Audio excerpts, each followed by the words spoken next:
என்னங்க நான் இன்னைக்கு என்ன டிஷ் செய்ய போறேன் அப்படின்னா கம்பு மாவு அரைக்கிறது எப்படிங்கறத பத்தி தாங்க நான் செஞ்சு காமிக்க போறேன். பாருங்க, நிறைய பேர் சப்ஸ்கிரைபர் கேட்டிருந்தாங்க, அம்மா கம்பு மாவு எப்படி அளவுகளோட செய்யறதுங்கறத செஞ்சு காமிங்கம்மான்னு கேட்டிருந்தாங்க. அவங்களுக்கோசரம் நான் இன்னைக்கு அந்த டிஷ் செஞ்சு காமிக்க போறேங்க.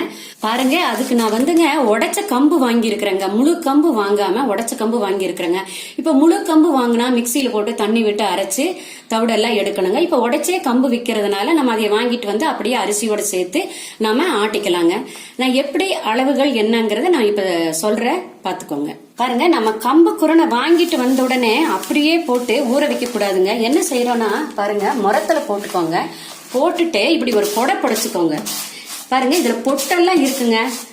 இந்த மாதிரி புடைச்சிட்டு நம்ம கழுவும் போது தண்ணியும் உங்களுக்கு கம்மியா பிடிக்குங்க, வேலை ஈஸியா இருக்குங்க. அதனால என்ன பண்றீங்கன்னா முதல்ல இந்த மாதிரி போட்டு நல்லா புடைச்சுக்கோங்க. பாருங்க, உடைக்கும் போது இந்த கம்பு பொட்டெல்லாம் வருது பாருங்க, இதையெல்லாம் வேண்டாங்க, அதுக்குதான் புடைக்கிறதுங்க. கம்பு புடைச்சாச்சுங்க. இப்ப அளவுகள் சொல்றேன் பாருங்க. இந்த மாதிரி ஒரு டம்ளர் எடுத்துருக்கிறேங்க. இந்த டம்ளர்ல பாருங்க இப்படி குவிச்சு அளந்து ஒரு டம்ளர் போட்டுக்கோங்க. 2 டம்ளருங்க. 2 டம்ளர் கம்பு குரணை போட்டிருக்கிறேங்க. இப்ப நம்ம எந்த டம்ளர்ல கம்பு எடுத்தோமோ அதே டம்ளர்லங்க 1/2 டம்ளருங்க இட்லி அரிசிங்க.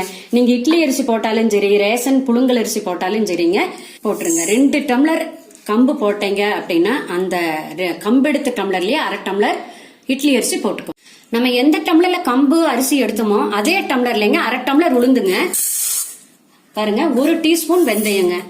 இந்த ரெண்டையுமே என்ன பண்றோம் அப்படின்னா நல்லா 2-3 தடவை கழுவிடலாங்க.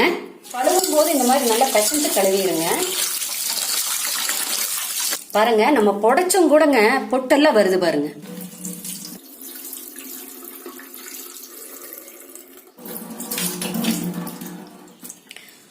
மூணு தடவை கழுவியாச்சுங்க. அடுத்தது உளுந்து கழுவிக்கலாங்க.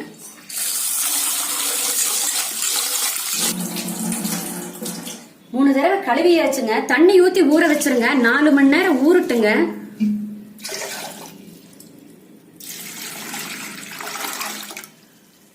பாருங்க, நம்ம ஊற வச்சு 4 மணி நேரம் ஆயாச்சுங்க. இப்ப நம்ம ஆட்டி எடுத்துக்கலாங்க.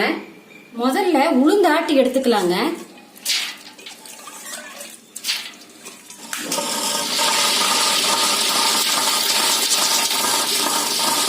உளுந்து மாவு ஆயாச்சுங்க, எடுத்துடலாங்க.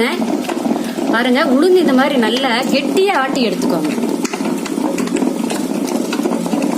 அடுத்தது கம்பு ஆட்டி எடுத்துக்கலாங்க. இந்த ஊற வச்ச தண்ணியை இதோட சேர்த்து ஆட்டுங்க.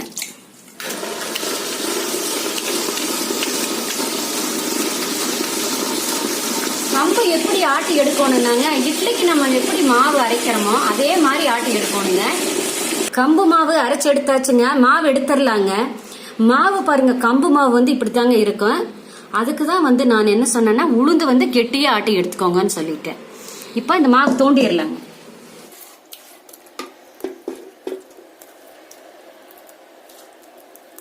மாவு எடுத்தாச்சுங்க. கல்லு கழுவி கொஞ்சம் தண்ணி எடுத்துக்கோங்க. தோசைக்கு பத்தலைன்னா இது தேவைப்படுங்க இந்த தண்ணி.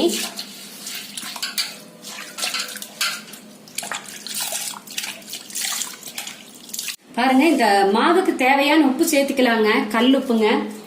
கை வச்சு நல்லா கலக்கிருங்க. பாருங்க, கை வச்சு நல்லா கலக்கி மூடி வச்சிருங்க. குறைஞ்சது 4 மணி நேரமாவது இருக்கணுங்க. அப்பதாங்க மாவு புளிக்குங்க, தோசை நல்லா டேஸ்டா வருங்க. பாருங்க, நைட்டு டின்னருக்கோசரம் இப்ப நான் காலையில ஊற வச்சு ஆட்டி எடுத்துங்க. இப்ப இதே வந்துங்க நீங்க அடுத்த நாள் காலையில செய்யறீங்க அப்படின்னா நைட்டு சாயந்தர நேரம் ஊற வச்சு ஆட்டி எடுத்துட்டு அடுத்த நாள் காலையில செய்யலாங்க.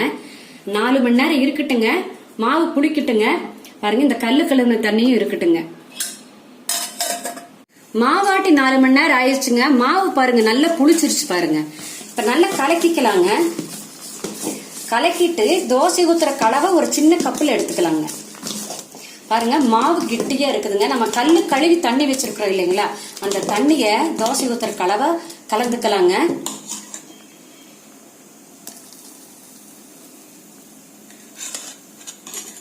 பாருங்க, நம்ம கல்லு கழுவி வச்சிருக்கிற தண்ணிய கொஞ்சமா இதோட சேர்த்திக்கலாங்க.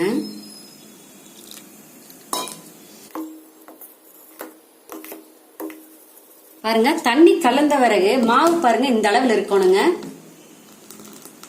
இந்த அளவுல இருந்தா போதுங்க. தோசை ஊத்திக்கலாங்க.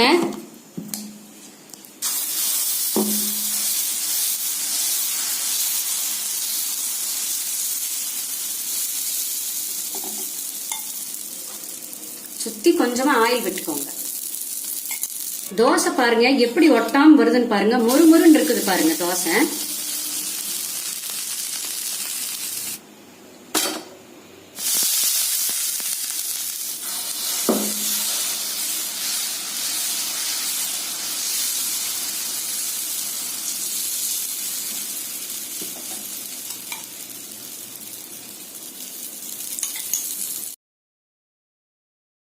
தோசை பாருங்க சூப்பரா வந்திருக்குதுங்க. இந்த தோசைங்க இந்த ஹோட்டல்ல எல்லாம் கொடுக்குறாங்க இல்லைங்களா, ரோஸ்ட் மாதிரி, அந்த மாதிரி ரவுண்ட் பண்ணியும் ஊத்தி எடுத்துக்கலாங்க. இந்த தோசைக்குங்க கார சட்னி செஞ்சிருக்கிறேங்க. இந்த தோசைக்கு வந்துங்க கதம்ப சட்னி, அதாவது கத்திரிக்காய் தக்காளி எல்லாம் போட்டு செஞ்சாலும் சூப்பரா இருக்குங்க, ரொம்ப நல்லா இருக்கும். நீங்களும் இதே மாதிரி இந்த அளவுல செஞ்சு பாருங்க. செஞ்சு பார்த்துட்டு உங்க கமெண்ட்ஸ் சொல்லுங்க.